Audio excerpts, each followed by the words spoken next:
Well, after a solid race weekend in Road America on July 4th weekend, we have plenty to discuss still, mainly coming from the Xfinity Series, as we'll be going over the wreck between Noah Gragson and Sage Karam and the repercussions that could lead to for Noah. We'll also go over the exciting finish between Ty Gibbs and Kyle Larson for the win, and of course go over Sunday's race where Reddick was able to become a first-time Cup Series winner. All this is discussed and more on this episode of 3 Wide.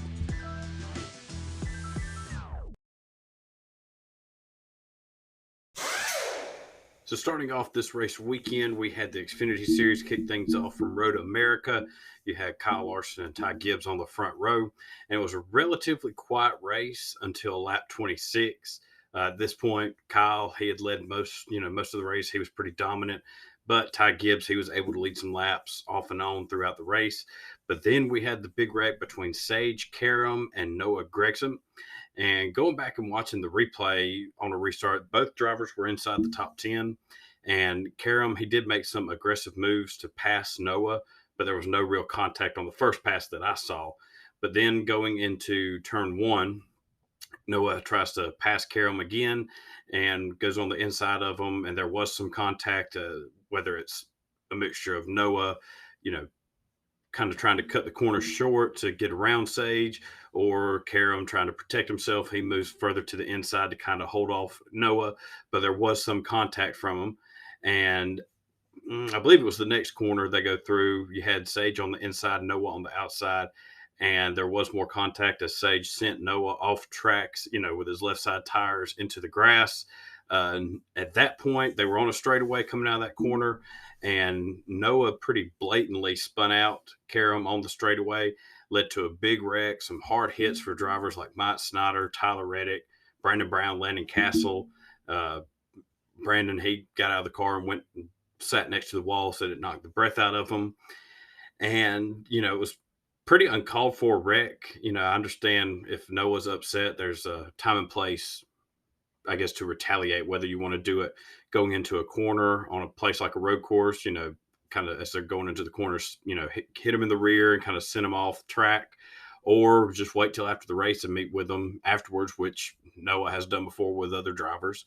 But Noah decided to cut to the right and clearly take out Sage. And during the interviews after the wreck, when Sage come out of the infield care center, he said, emotions got the best of Noah. He had seen that with him before. And he talked about how Noah walks around like the big man on campus and how Noah's not a good role model. They then asked if he will talk to Noah, and Sage replied saying a lot of drivers already have from what he's heard, and Noah's not going to change. He hasn't heard a lot of great things of Noah, and Noah would need to look in the mirror and want to change himself. And in Sage's interview, he really didn't, tell anything that wasn't honest or true, in my opinion. Noah obviously let his emotions get the best of him.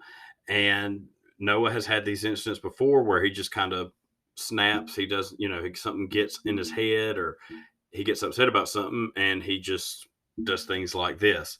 So to me, it's kind of like Noah is the new Kyle Busch. And in that essence, what I mean is you have,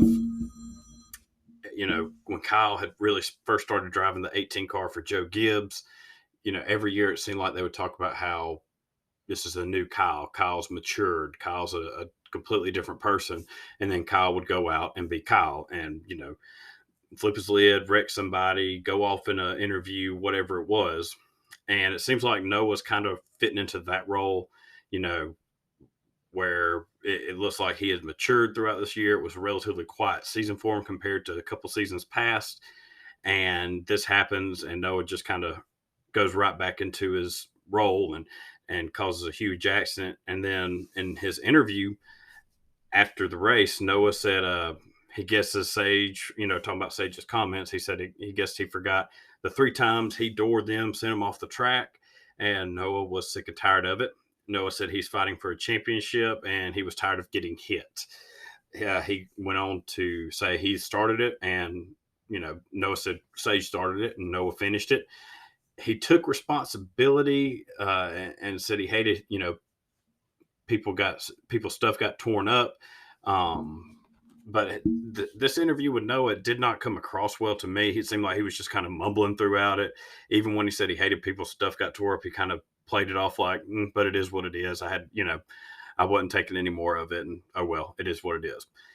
A lot of drivers, they were not happy on social media. A lot of the guys who run these small teams, such as the team Sage was driving for, and, they were sounding off. Tommy Joe Martins, Timmy Hill, JJ Yaley was a few drivers I saw that just, pretty much calling out Noah, saying things such as Junior Motorsports should be embarrassed of their driver. Led to some back and forth between these drivers. I believe it was mainly Tommy Joe and uh, Kelly Miller, who is the sister of Dale Earnhardt Jr., who handles the day-to-day operations of Junior Motorsports. To me, I don't know why necessarily Noah lost his cool or had to go to this extreme route.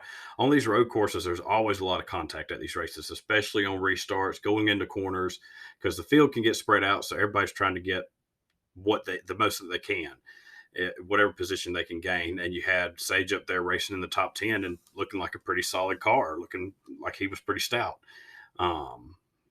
And even Jeff Burton, after Noah's interview post-race, Jeff and Steve Letarte in the booth, let their feelings be known. Burton, he said Noah contradicted himself when Noah said, he was going for a championship. Jeff said it, if you say you're going for a championship, you need to drive like it. And that is true. The last thing Noah needs to do is to start, messing with these guys who are underfunded in the back of the field most times, and that you're going to be lapping a lot every race, because they can make things miserable for you. I mean, Noah's pretty much been on a hot streak this season. He's had a pretty hot start, probably the hottest start of his Xfinity career. And the last thing he needs is to be, getting into the playoffs and trying to lap these drivers, and they're not having any of it, and they're just holding him up, which will cost him in the end. And another thing, that I didn't understand was why there was no penalty for Noah. I mean, and I forget who in the NASCAR world tweeted this out during the race, but it said, if a driver loses a tire in the Cup Series side, it's an automatic 4-week suspension for the crew chief, tire changer, the jack man. They're automatically out 4 weeks. Noah blatantly, spins out this guy on a straightaway, and, led to some pretty hard hits for drivers. If you're going to talk about you're suspending these, crew chiefs and all for safety with the tires, then why was there at least not somewhat of a penalty for Noah in this instance? Why not come in and park him for, whether it's for the whole race or for a lap or two, to mess up his day? I don't know. It just seems, again, inconsistency with suspending for something like a lost tire, but then when you have an incident like this where, you had a guy who was sitting up next to the wall, got the breath knocked out of him, and Landon Castle's car going in the air for a brief moment in time, and nothing's being done in that instance. It just seems like a little, again, overkill for the tire penalty and not enough for this. So once we get through all that with Noah and Sage and all these other drivers, it led to a really exciting finish between Kyle Larson and Ty Gibbs. Larson driving the Hendrick 17 car, and Ty made an excellent pass on the last lap after Kyle went kind of wide in the corner. I don't know if he over drove it in there, but he obviously did not get a good entrance into the corner, and Ty was able to pounce on it, make a pass, clean pass, and to me really proves his worthiness of being ready to jump in the Cup Series after you go head to head with a Cup champion, one of the more dominant drivers in the Cup Series in this past year, and able to, duel with them and come out on top without any contact, without any, drama to it. It really showed some maturity on his part with making that pass without getting over aggressive, something Ty has, been known to do. Obviously, Ty 19, he's still got some maturing, some growing up to do. There'll be some bumps in the road. But for Saturday, he really showed that, I think he could jump into a Cup car and be pretty well off. So when the checker flag fell, we had Ty Gibbs taking the win, Kyle Larson finishing second. Josh Berry was able to finish third, followed by Austin Hill in fourth. Brandon Jones finished in fifth, followed by A.J. Allmendinger in sixth. Riley Herbst, he finished in seventh, followed by Noah Gragson in eighth. Jeremy Clements ninth, and Ryan Sieg in 10th. And it was a tough end to the race for drivers like Sheldon Creed and Sammy Smith, who was making his debut. Both drivers, had solid top 10 runs going. They had been up in the top 10 most of the day, and both drivers ran into engine issues there as it got towards the end. So again, Sheldon's season just, he it seems like he continues to struggle to find some footing and just come away with a solid finish. And Sammy, who's one of the top drivers in ARCA, was looking like he was going to have a really solid debut. It all goes up in smoke when their engines fail. So pretty exciting Xfinity race. I'll be interested to see where it goes from here for Noah and some of these, underfunded teams, because he's had run-ins with them before. And again, Ty Gibbs, that's got to be a big confidence booster for him, which is probably the last thing this field needs and wants to see, with him able to go up on a Cup champion like Kyle Larson. So we're starting to get down to the nitty-gritty for the Xfinity Series, and it's only going to get more interesting from here. So starting out with the Cup race on Sunday, you had Chase Elliott and Chase Briscoe on the front row, and it was a relatively straightforward race Sunday. There were no cautions besides stage breaks. But that didn't mean we didn't have some, action and some little bit of drama breakout throughout the race. The main thing was between Bubba Wallace and Joey Logano. Wallace, he got spun out by Logano. Logano came in hard into a corner and was really attempted to pass two cars. There was one car behind Bubba, and then Logano came flying in, wound up spinning both of them out. They were both able to continue on. Bubba, however, obviously still upset about it. He's, been dealing with issues with his pit crew, was having a decent run going Sunday, and he came back up on Joey Logano at one point, and then as it went into a corner, it seemed like Logano kind of panicked or was looking way too much in his mirror, knowing Bubba was coming up behind him and wasn't happy, and actually drove off course and was bouncing around, and that was a pretty humorous part of the race. It kind of reminded me of the Harvick Chase deal at the Roval last year. And so Bubba, in a way, got his payback and didn't even have to make contact with him. But other than that, it was, your typical road course, especially in the past couple of years. Chase Elliott was dominating. He led 36 laps. However, he lost the lead with 17 laps to go after final pit stops, which they were really running, it was a battle for fourth place, but they had some cars in front of them that hadn't pitted yet. Tyler Reddick was able to get around him and build enough of a gap to kind of keep the pressure off of him, where he could focus on his corners and making sure he had some clean laps, and was able to hold on and become the fifth first-time winner this season. And it was the first win for Richard Childress Racing since 2020 in Texas with Austin Dillon. And, with Reddick, it was always a question of when, not if, he would get that first win. He's had a couple opportunities this year that kind of slipped out of his grip. Not necessarily anything of his own doing. The main thing from the Bristol Dirt, when Briscoe drove it hard into the final corner on the last lap, cost Tyler his first career win there. Tyler was able to kind of, shut the door on that and get his first career win, put himself in a position to make the playoffs. I don't want to say locked himself in yet, simply because he is now the 13th different winner so far this season, which leaves 3 open spots right now on points. And those belong to Ryan Blaney, Martin Truex Jr., and Christopher Bell. Right now, Christopher has a 20-point advantage over Kevin Harvick. So, this battle for the final playoff spot is heating up pretty early compared to recent years. It's going to be interesting to see what Harvick's strategy is as far as he going to go for stage points throughout the remainder of the regular season, or, are they going to be focused on throwing a Hail Mary, trying to get that win? We got a couple good tracks for him coming up. Michigan's the first one that comes to mind, where he was able to, sweep both races back in 2020. So it's going to start coming down to the wire.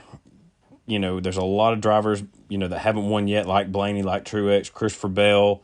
Also, you still got Eric Jones, Austin Dillon, Kevin, Eric Almirola, several drivers that haven't won a race yet. That, we have a couple races that are still wild cards. Atlanta this weekend's one. You also got Daytona later in, the year, the last race before the playoffs start. So it's going to be interesting to see who kind of takes that Hail Mary shot, because it's coming. Somebody's going to have to, whether it's somebody that's already won and locked in in the playoffs just to try to solidify their position, or somebody from further back like a Michael McDowell who's had, a solid season, probably his best season to date, but he's going to need to win to get in the playoffs. So you got to think they'll be throwing, everything they can to get that win. But the top 10 at the end of this race, you had Tyler Reddick, like I said, with the win. Chase Elliott was able to finish second. You had Kyle Larson finish third, followed by Ross Chastain in fourth. Daniel Suarez was able to finish in fifth, and Chris Buescher in sixth. Austin Cindric finished in seventh, followed by Michael McDowell in eighth. A.J. Allmendinger ninth, and Kevin Harvick rounded out the top 10.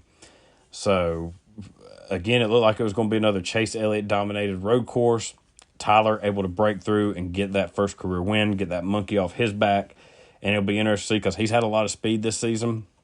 Can he go out there and get a second or possibly third win before the playoffs start, build up some, playoff points to help him move along into the playoffs as they move? So a lot of storylines going on, a lot of things you don't want to miss in the coming weeks for the Cup Series.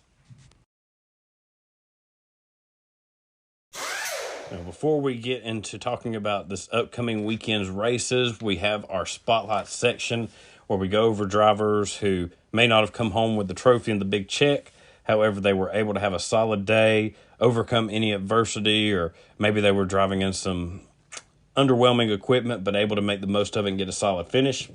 For the Xfinity Series, my spotlight driver is Josh Berry, who got damaged from the big wreck with Noah Gragson and Sage Karam and was able to continue on. He did get some more damage, mainly on the front of his car with the hood as the race went on, but still was very competitive. He was, battling, trying to hang on to a top 5 spot, and when all was said and done, able to get a third place finish. So a solid day for him. I believe that's his best career road course finish, and he's definitely starting to get a little hot as the seasons go on. You hope it's not too soon before the playoffs start. But for Josh to able to overcome being in that big wreck and able to overcome his damage and hang on for a top 3 finish is very impressive. For the Cup Series, my spotlight driver is Austin Cindric, who scored his third straight top 10 finish.